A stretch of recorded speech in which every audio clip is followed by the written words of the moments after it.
하나님 말씀 보겠습니다. 하나님 말씀은 갈라디아서 6장 6절로 10절의 말씀, 신약성경 309쪽 낭독합니다. 가르침을 받는 자는 말씀을 가르치는 자와 모든 좋은 것을 함께하라. 스스로 속이지 말라.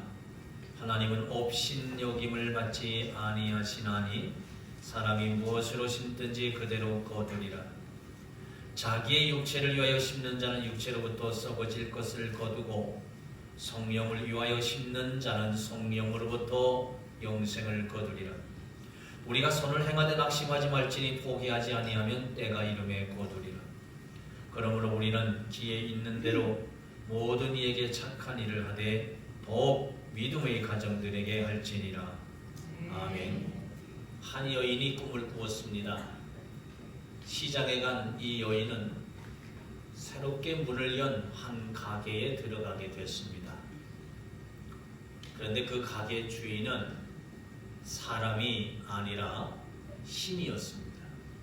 가게 안에 들어간 여인은 신에게 물었습니다. 이 가게는 무엇을 팝니까? 그 신은 빙그레 웃으면서 대답을 했습니다. 당신이 원하는 것이면 무엇이든지 얘기하십시오. 이 신의 대답에 놀란 이 여인이 한참을 생각한 후에 인간으로서 가질 수 있는 최고의 행복을 사기로 마음을 먹고 평화와 사랑과 지혜와 행복의 열매를 사겠습니다 라고 말했습니다. 신은 다시 미소를 지으면서 이렇게 대답했습니다. 미안하지만 이 가게는 열매만은 없습니다. 오직 씨앗만을 팝니다. 고린도후서 9장 10절의 말씀을 새 번역으로 보면 이렇습니다. 심는 사람에게 심을 씨와 먹을 양식을 공급하여 주시는 하나님께서 여러분에게도 씨를 마련하여 주시고 그것을 여러 갑절로 늘려주시고 여러분의 의의 열매를 증가시켜 주실 것입니다. 하나님은 씨앗을 주시는 분이십니다.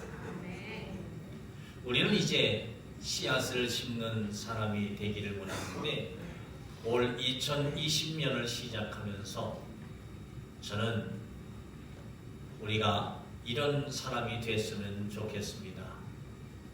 농부가 되는데 어떤 농부냐 하면은 축복을 심는 농부가 되어야겠다는 것입니다. 우리는 오늘부터 3주에 걸쳐서 축복을 심는 농부인데 그 농부로서 축복을 위해서 어떤 씨앗을 심을 것인가에 대한 말씀을 나누고자 합니다. 씨앗을 심어야 합니다. 우리의 심령과 우리의 삶에 씨앗을 심어야 하는데 세 가지의 씨앗을 우리가 심고자 합니다. 그래서 매 시간마다 한 가지의 씨앗을 우리가 말씀을 통해 나누고자 합니다.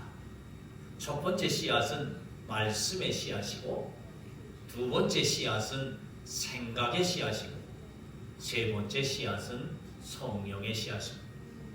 이 세 가지 씨앗을 우리가 매 주마다 심어서 2020년에는 정말 놀라운 하나님의 축복의 열매를 추수하는 그런 농부가 되도록 할 것입니다.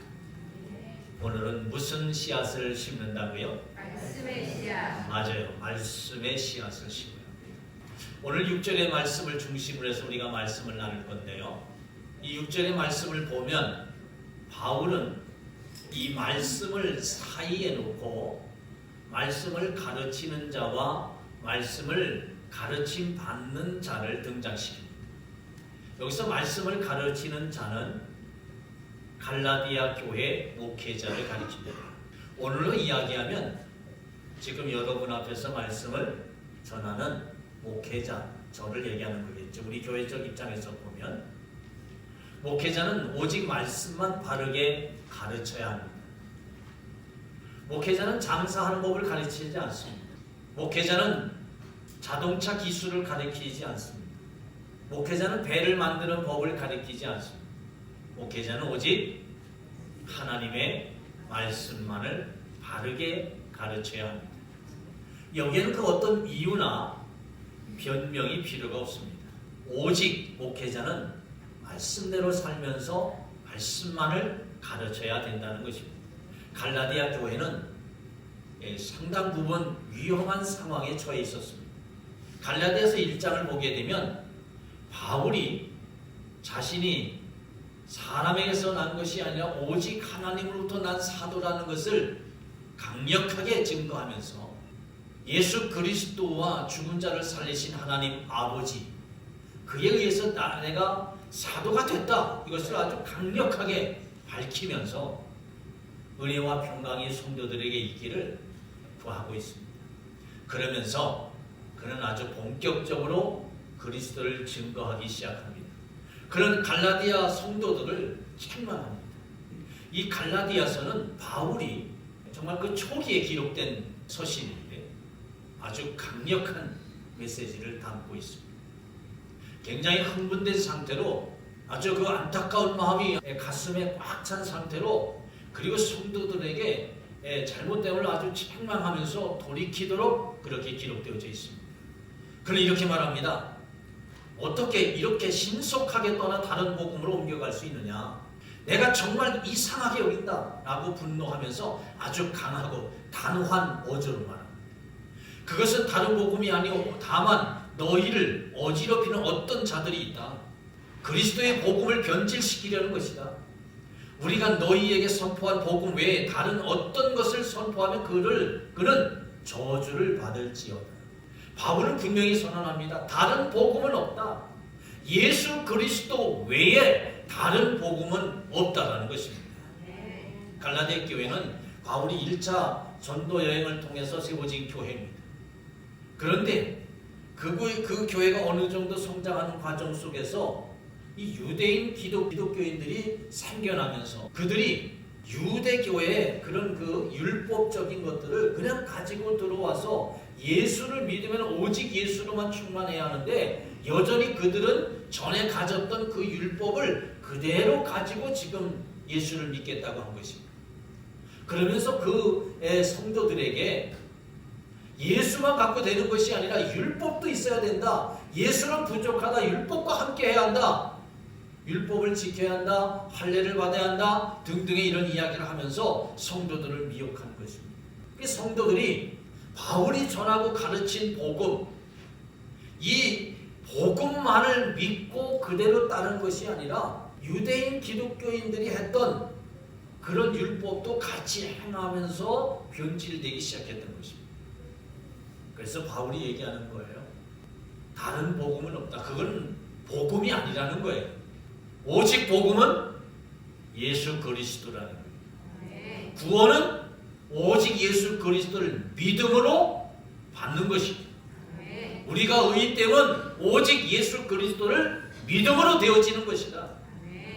믿음으로 말미암아 의로워진다 하는 것을 갈라디아에서 분명히 가르치고 있습니다. 이렇게 목회자가 성도들에게 하나님의 말씀을 가르칩니다. 성도들은 하나님의 말씀을 어떻게 해요? 잘 가르침을 받아야 됩니다. 목회자는 하나님의 말씀을 바르게 가르쳐야 하고 성도들은 목회자의 가르침을 받아야 합니다. 그래서 목회자는 말씀을 가르침으로 성도의 마음밭에 말씀을 심는 것이고, 성도는 말씀을 가르침을 받음으로 자신의 마음밭에 말씀을 심는 것입니다. 그러므로 우리는 말씀을 잘 가르침을 받아야 합니다. 그러기 위해서 말씀을 잘 들어야 돼요. 말씀을 잘 듣지 아니하면 우리는 하나님 앞에 온전한 존재가 될 수가 없어요. 여러분, 우리가 전에는 말씀을 듣지 않아도 상관이 없었어요. 여러분이 이 자리에 오기 전, 예수 그리스도를 믿기 전, 하나님의 거룩한 자녀로 거듭나기 전에는 말씀을 듣지 않아도 아무 상관이 없었어요. 왜요? 그때는 이미 우리가 죄인이었고 하나님의 말씀과 무관한 삶을 살아가는 존재, 이미 영적으로 죽어있는 존재였기 때문에 말씀과 상관이 없었어요. 그런데 어느 날 하나님의 은혜가 내게 임했어요. 성령은 내게 예수 그리스도 나의 구주와 주로 영접하도록 역사하셨어요. 성령의 역사하심을 따라서 나는 예수 그리스도를 나의 구주와 주로 영접하면서 내 안에 새로운 존재가 살기 시작했어요. 그것을 바울은 속사람이라고 얘기해요. 그 사람을 가리켜서 영의 사람이라고 말해요. 그래서 예수 그리스도를 믿는 사람들은 육적인 소욕을 가진 사람들만이 아니라 영적인 소욕을 가진 사람들, 영적인 사람이라고 하는 거예요. 그래서 우리 안에 죽었던 영이 다시 살아서 존재하기 시작하고 속사람으로 존재하기 시작하는 거예요. 바울은 그것을 가리켜서 새로운 피조물이라고 말해요. 새롭게 창조되어졌다는 거예요. 그러므로 우리는 예수 그리스도를 믿어서 의인으로 부름을 받은 존재들이 됐기에 이제 우리는 하나님을 찬양하며 하나님께 영광을 돌리는데, 그러한 방법 가운데 하나가 뭐냐? 우리의 속사람이 자라야 되는 거죠. 우리의 속사람이 커가야 돼요. 우리의 속사람이 성장해야 돼요. 우리의 심령이 커야 돼요. 그러기 위해서 어떻게 합니까? 육신은 밥을 먹으면 돼요. 운동을 하면 돼요. 좋은 것을 찾아서 열심히 잡수시면 우리의 육신은 잘 자랄 수 있어요. 술을 많이 먹으면 육신은 병이 들어요. 말씀을 먹어야 우리의 속사람이 자라요. 우리의 심령은 말씀을 먹어야 강건해져요. 우리의 속사람은 말씀을 먹어야 능력이 생겨요. 그러니 하나님의 말씀을 먹어야 되는 거예요. 하나님 말씀을. 에스겔 2장 8절에서 에스겔에게 입을 벌려 내가 너에게 주는 것을 받아 먹으라. 이어서 3장에 가서 사람아 너에게 보여주는 것을 받아 먹으라. 너는 이 두루마리를 먹고 가서 이스라엘 족속에게 알려주어라. 그래서 내가 입을 벌렸더니 그가 그 두루마리를 먹여주시며 나에게 말씀하셨다. 사람아 내가 너에게 주는 이 두루마리를 먹고 너의 배를 불리며 너의 속을 그것으로 가득 채워라. 그래서 내가 그것을 먹었더니 그것이 나의 입에 꿀같이 달았다라고 말씀하고 있습니다. 하나님의 말씀은 달콤합니다. 그래서 시편에서 말하기를 꿀송이보다 더 다른 말씀이라고 그렇게 표현을 했습니다. 여러분, 에스겔은 하나님이 주시는 말씀으로 배를 불렸고 하나님의 말씀으로 그 배를 어떻게 해요? 가득 채웠다라고 말씀하고 있습니다. 사탄이 예수님에게 시험을 했어요. 여기 돌덩어리로 빵을 만들어서 먹어라. 40일간 금식하며 기도하셨던 예수님에게 가장 적절한 말이고 가장 필요한 말처럼 보였어요. 굶주린 사람에게 빵처럼 귀한 것이 어디 있겠어요? 육적인 것으로 사탄은 접근했어요. 근데 주께서 이렇게 말씀하셨어요. 사람이 빵으로만 살 것이 아니요 하나님의 입으로부터 나오는 말씀으로 살 것입니다. 사람이 밥으로만 살 것이 아니요 하나님의 입으로 나오는 모든 말씀으로 살 것입니다. 여러분, 우리는 하나님의 말씀으로만 살 수 있어요. 이 먹는 행위를 베드로전서 2장 3절에서는 맛봄이라고 번역을 했어요. 맛본다, 맛본다. 야고보서 1장 22절에서 이 같은 그 단어를 심어짐이라고 번역을 했어요. 심는다. 그러니까 하나님의 말씀을 우리가 먹는 것을 뭐예요? 심어진다라는 것이죠. 예. 그러면 우리가 하나님의 말씀을 먹기 위해서 우리가 어떻게 해야 할 것인가? 말씀을 어떻게 해요? 들어야 돼요. 여러분, 말씀을 듣기를 주의 이름으로 축원합니다. 아멘. 말씀을 들어야 돼요. 오늘 많은 사람들이 말씀을 듣지 않으려고 해요. 말씀 듣는 일에 우리가 집중해야 돼요. 그래서 설교가 중요한 거예요. 이 설교 시간에 우리가 말씀 듣는 일에 전념해야 돼요. 온 마음을 기울여야 돼요. 말씀 들을 때 우리가 다른 생각하거나 졸거나 그래서는 안 되는 거예요. 여러분, 설교의 말씀이 중요한 것을 믿으셔야 돼요. 하나님 지금 내게 설교를 통해서 말씀하고 계시는 거예요. 그렇기 때문에 우리가 설교를 아주 중요하게 여기고 설교에 귀를 기울여야 돼요. 왜 설교가 중요하느냐 하면 이 예언의 4단계, 제가 여러분에게도 이미 말씀드린 바 있어요. 예언의 4단계, 계시의 4단계, 첫째 뭐예요? 하나님이 선지자에게 말씀하시는 단계. 하나님께서 선지자에게 말씀하시는 단계가 첫 번째 예언의 단계, 계시의 단계. 두 번째 뭐예요? 선지자가 하나님으로부터 받은 말씀을 백성에게 전하는 단계. 그래서 하나님의 말씀을 가감없이 그대로 백성들에게 전해지는 이 단계가 예언의 두 번째 단계. 세 번째 단계는 하나님이 주신 그 말씀을 선지자가 백성들에게 전했어요. 그 전한 말씀을 기록하는 단계. 이것이 뭐예요? 성경이에요. 구약 39권, 신약 27권 성경의 말씀이에요.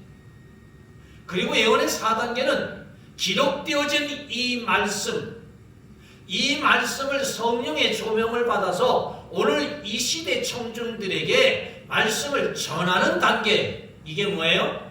설교라는 거예요. 그러니까 설교는 하나님이 지금 나에게 예언의 말씀을 주시는 것으로, 나에게 계시의 말씀으로 주시는 것으로 우리가 받아야 돼요. 그래서 우리가 이 말씀을 듣고 이 말씀대로 살면 이 말씀에 약속된 축복이 내게 그대로 주어지는 거죠. 그래서 설교가 중요하다는 거예요. 여러분이 나가면 수도 없이 많은 강연들을 들을 수가 있어요. 아주 좋은 세미나의 말을 들을 수가 있어요. 여러분이 TV만 켜도 유명한 박사나 유명한 사람들이 와서 훌륭한 말들을 많이 할 수 있어요. 예, 다 좋은 말이에요. 그러나 생명을 주는 말, 내게 축복의 말은 하나님의 거룩한 말씀, 설교라는 거예요.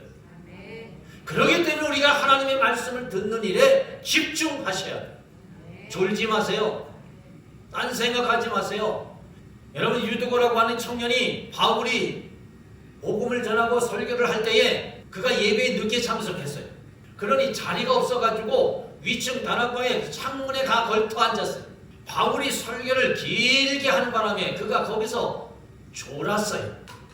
졸다가 어떻게 됐을까요? 창에서 떨어졌어요. 밖으로 나가 떨어지면서 죽었어요. 여러분이 TV를 보다 졸아도 괜찮아요.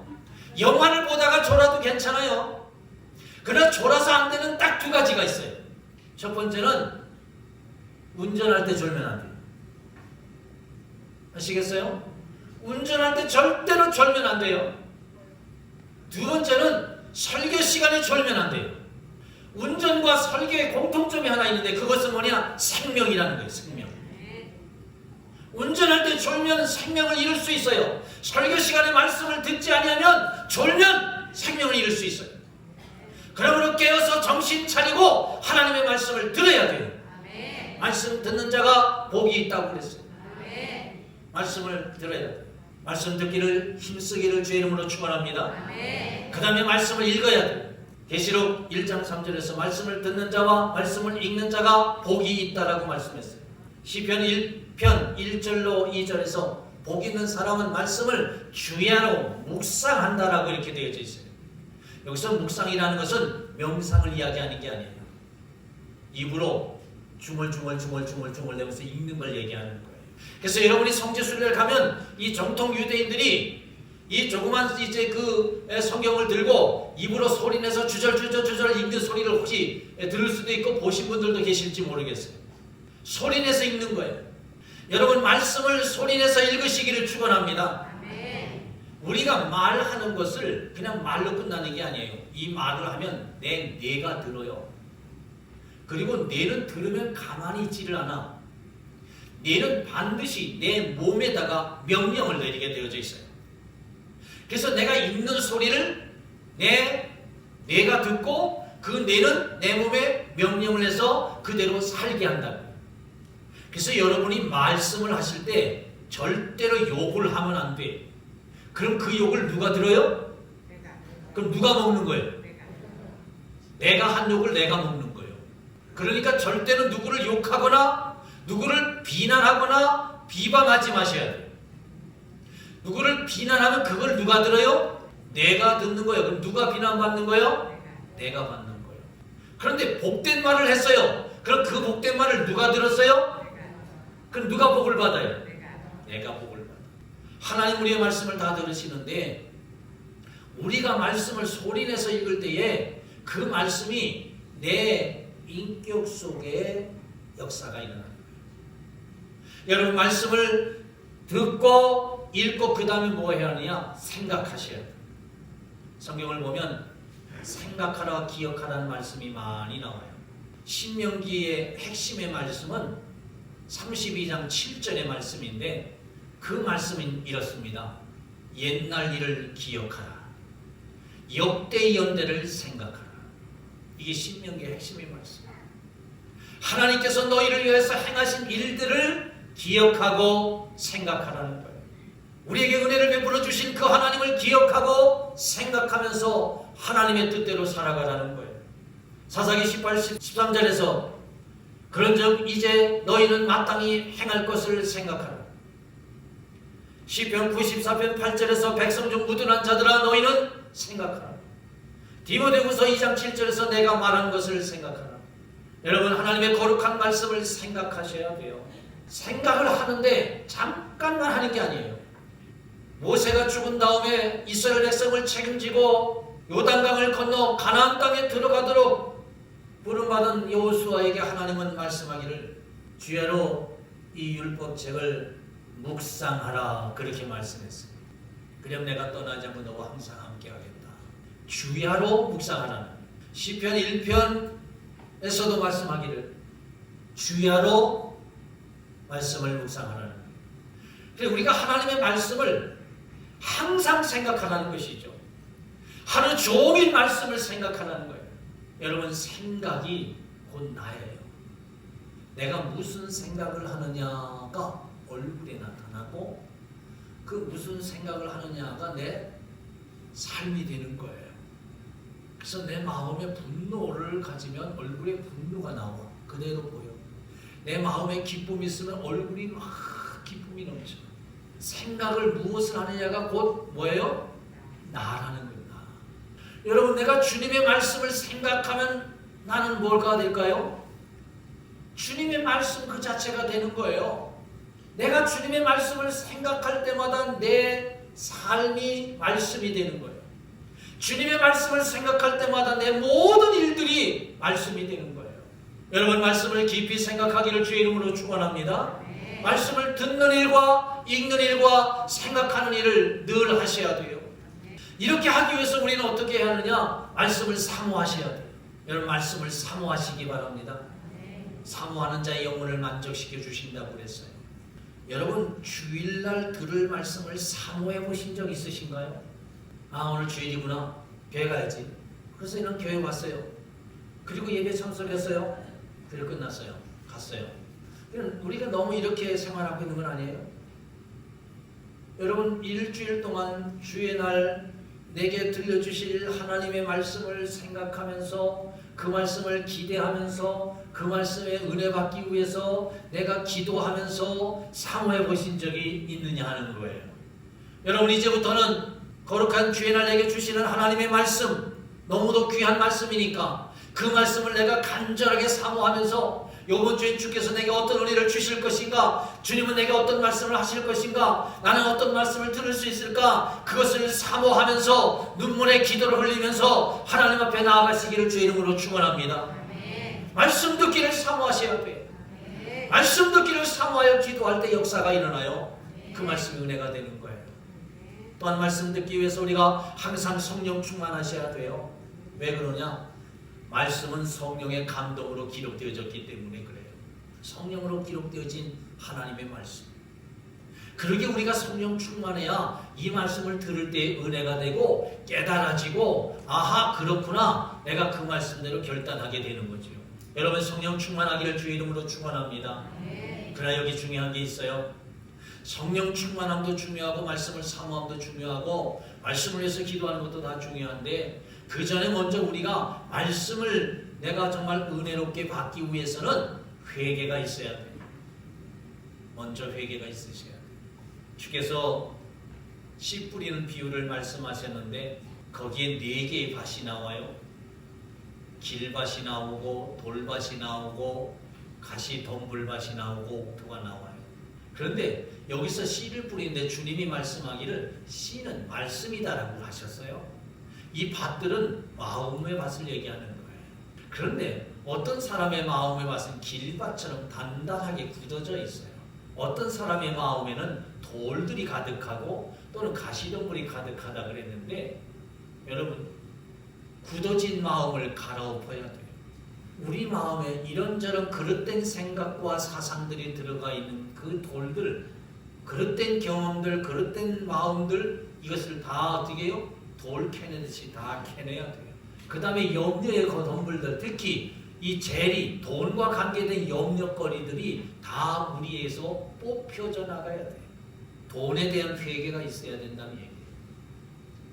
그럴 때 우리의 마음같이 씨를 뿌리면 30배, 60배, 100배의 열매를 맺을 수 있는 밭이 된다는 거예요.